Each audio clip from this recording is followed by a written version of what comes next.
Hi guys, this is Ankit Madan. I hope you are doing great. So let's get started with today's topic. Now, today's article is all about waiving of loan. As you can see that in such a scenario, in today's era, we live in a scenario of unprecedented hopes and the promises, where banking sector plays a prominent role in order to boost up the economy.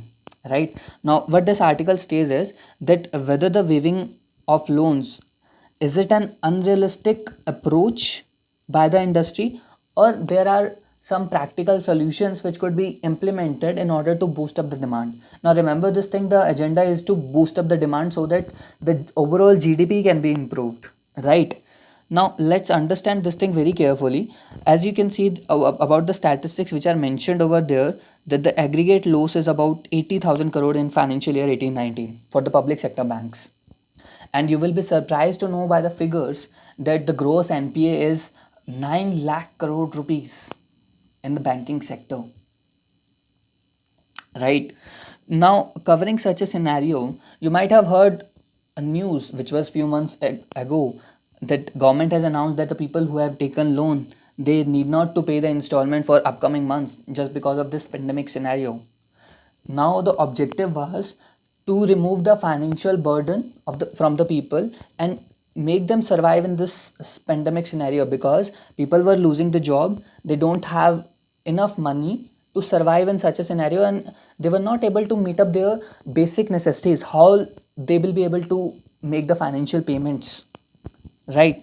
Now this was the first scenario. Now what happens is, what this article state is, that whether the waiving of loan will be will it be an improve in making sorry will it be an improvement in making the demand, or there could be repercussions of it.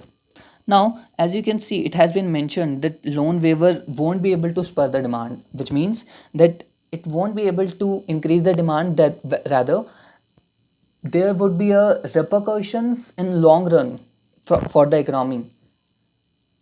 And covering such a scenario, it is very much practical to survive in such a scenario. So there are only three repercussions which are involved in it. The first thing is about the purchasing power. Now, since loss of employment opportunities are there, the people have, have lost their jobs. They are not able to meet up their expenses. In such a scenario, in order to boost up the demand, how can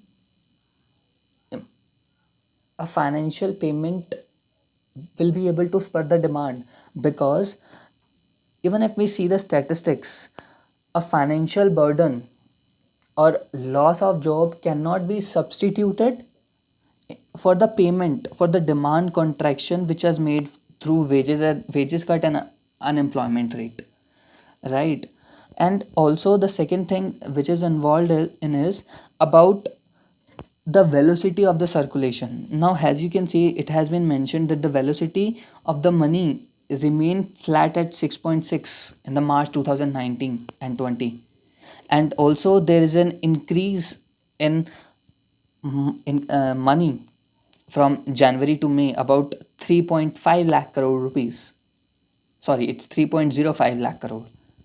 Now covering such a scenario, it is very in covering such a scenario, in such a cases of job loss, people are very much conservative, and instead of spending, they are holding their cash with them and are not, and are only fulfilling their basic necessities.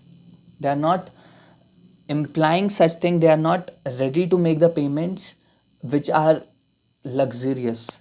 Also, coming on to the fact that about the announcement which was made by the government to not to pay the money for 3 to 4 months.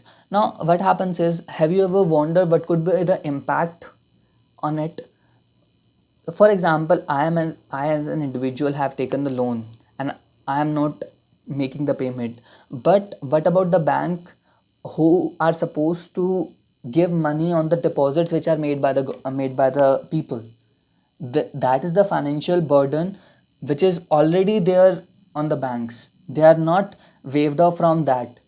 Now making not making such a payment will increase the financial burden, and ultimately it might increase the chances of losing their customer.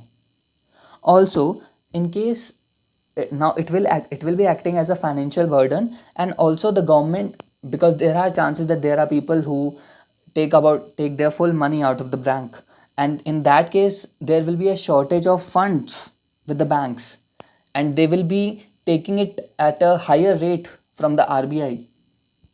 Now ultimately the bank is gonna suffer even in case of moratorium.